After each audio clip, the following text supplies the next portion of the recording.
Assalamualaikum warahmatullahi wabarakatuh. Bismillahirrahmanirrahim. Halo para pengikut Nabi Muhammad sallallahu alaihi wasallam. Halo para umat Nabi Muhammad sallallahu alaihi wasallam. Saya akan membacakan artikel status nasab dan tanggung jawab anak hasil zina ketika orang tua menikah dan kemudian bercerai.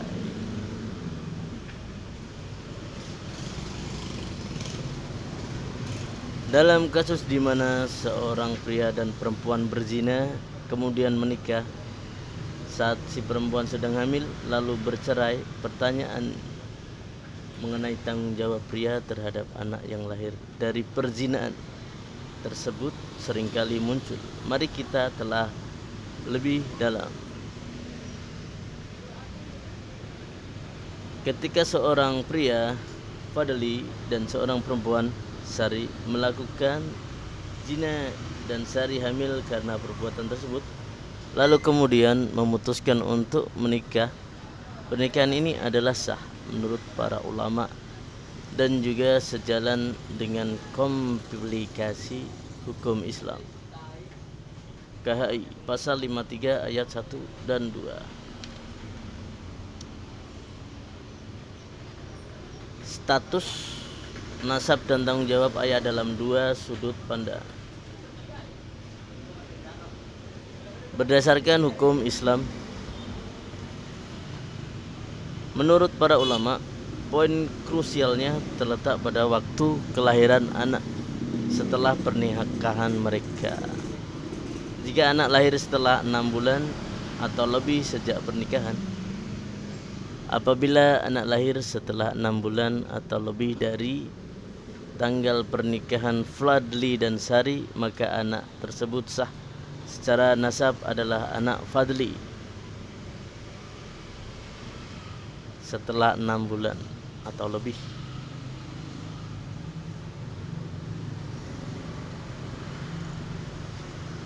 Saya ulangi lagi ya. Apabila anak lahir setelah 6 bulan atau lebih dari tanggal pernikahan Fadli dan Sari, maka anak tersebut sah secara nasab adalah anak Fadli. Dalam kondisi ini, Fadli memiliki tanggung jawab penuh atas anak tersebut, meliputi nafkah, pendidikan, kesehatan, perwalian hingga hak waris, mewarisi. Tanggung jawab ini setara dengan anak yang lahir dari pernikahan sah lainnya.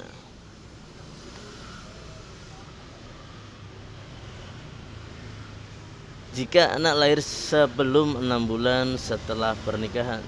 Jika anak lahir sebelum 6 bulan dari tanggal pernikahan mereka, secara hukum agama anak tersebut dinasabkan kepada Sari, ibunya. Namun Fadli tetap bertanggung jawab atas nafkah, pendidikan dan kesehatan anak tersebut karena ia adalah anak dari istrinya. Akan tetapi dalam hal perwalian dan warisan, Fadli tidak berhak.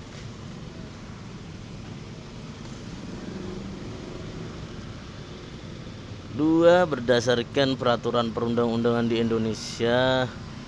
Perlu diingat bahwa menurut peraturan perundangan di Indonesia, KHI pasal 9 dan UU nomor 1 1974 pasal 42, anak yang lahir sebelum 6 bulan ini tetap dapat dinasabkan kepada Fadli. Hal ini demi kemaslahatan dan kebaikan anak, agar ia memiliki kejelasan status dan hak-haknya terpenuhi.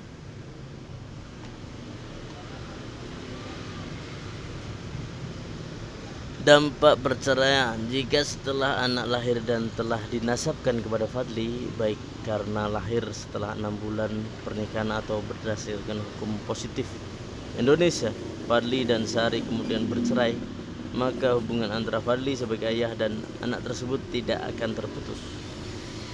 Fadli tetap mempunyai tanggung jawab penuh terhadap biaya hidup anak tersebut, termasuk nafkah, pendidikan, kesehatan, serta tetap memiliki hak perwalian dan waris mewarisi. Perceraian antara suami dan istri tidak memiliki dampak pada hubungan nasab seorang ayah dengan anaknya. Jadi meskipun hubungan pernikahan Fadli dan Sari berakhir, tanggung jawab Fadli sebagai seorang ayah tetap melekat.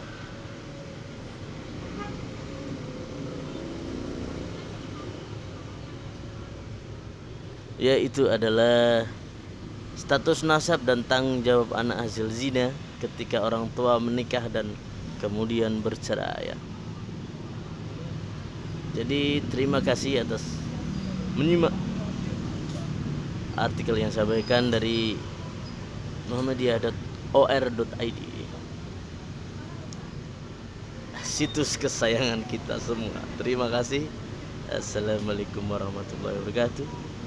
Anda bisa langsung kunjungi websitenya ya, karena fikihnya sangat keren-keren di sini. Saya juga kagum. Terima kasih.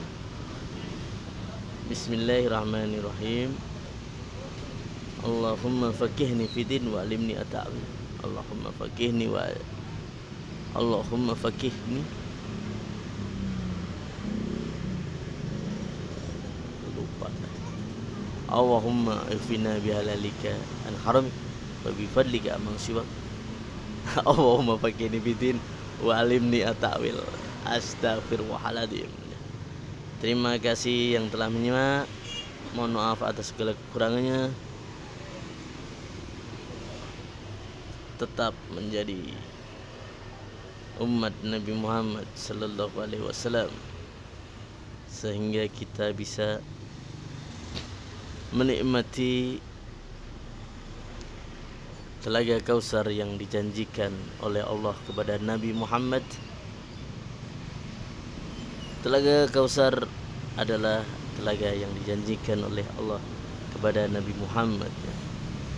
Yang tertolak adalah satu, pertama adalah orang yang keluar dari agama Islam. Yang kedua adalah orang yang melakukan bid'ah.